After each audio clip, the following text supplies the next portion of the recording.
A 14-year-old boy was grabbed and thrown by a Lansing detention officer, and the whole thing was caught on camera. The shocking video from a juvenile holding cell was played in court as Monday's trial for David Gladstone began. Alyssa Finsky was there as the jury got their first look at the incident.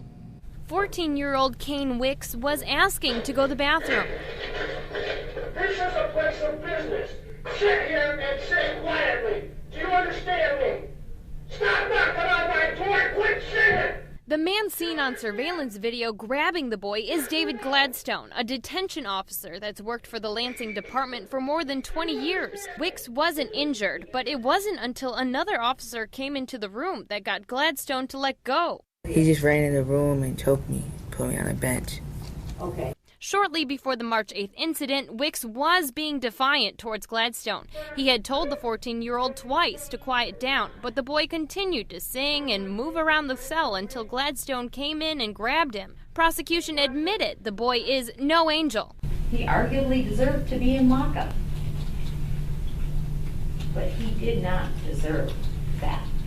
Gladstone's chokehold on Wicks was no normal restraint, according to investigators. As Kane Wicks, with his right hand, he has his throat encompassed. You can see that his thumb is around the throat area. Wicks says he's still terrified from the incident. I was just so mad.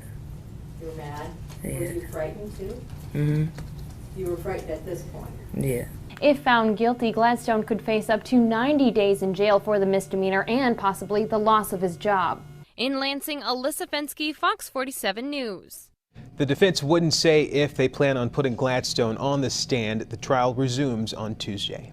So I've been talking about kids today in a few videos, but this kid getting in trouble, and you saw what happened to him. Now, when he grabbed that boy by his neck like that, his mama wasn't around, his father wasn't around, even though this guy got in trouble. But there's a lot of them that wouldn't have gotten in trouble, or there's some of them that would have turned their back to it and say, hey, I ain't seen nothing. Or some of them would have took him in the area where the camera not at and worked him over a little bit for talking crazy or not listening or whatever. See, the thing is, so I tell a lot of the parents, and that's why I don't like this system, the parents can't do nothing to their kids. I'm not talking about abusive. I'm talking about just regular discipline. You can't do that, okay? But that guy is sitting up there choking this boy.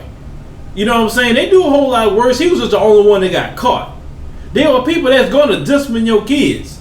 Trust me. So it's better that you figure out ways to discipline your kids when they get out of hand, because you don't want those kids in that criminal justice system, because they're going to label them and they're going to put them in a prison industrial complex to be slaves for corporate America in those jails. That's why they want to keep those jails filled. That's why the jails are so privatized more and more, because that's free labor that the corporations don't have to pay. The corporations want to get rich and they don't want to pay money in the process of getting rich.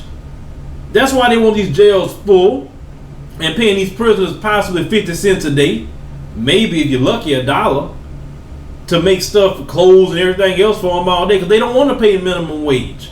At least that. That's why companies like McDonald's are telling their employees, you know, if you want high wages, go find you another job. It doesn't work for us to give you more money, yet they're making billions upon billions of dollars in profit. As we can see in America, how all of us be dealing with weight issues, because countries that are poor, they don't have weight issues at all. It's us in America that have that, because we're blessed in a lot of ways. We can afford to go places like McDonald's. It's all, but these corporations are greedy. And, you know, it all goes back to parenting too. You got to teach your kids to do what's right, because the corporations are ready to not only use the arm of the law to do their bidding, but to put them as slaves for them in these jails. So do what you can with your kids to keep them on the straight and narrow, because it's sinister things that go on with these corporations and how they fund the government certain ways and fund certain politicians. And you know what they doing to us as American people is not about black and white. They just use racism to keep those who feed them, which is the regular folks, divided. They all against everybody, because all they want is the dollar and cheap labor. Anyway, hit me up in the comments, use the commentary, subscribe to the YouTube channel. Up with that hair of hers. And then this guy, she a woman. She not acting like a woman, ignoramus. Because if she was acting like a woman, she wouldn't be fighting the way she was fighting. You gonna have her kids in that kind of place? Come on, that's wrong. And I'm gonna tell you something, black men. I'm gonna talk to you about something for a minute. Now, we talk about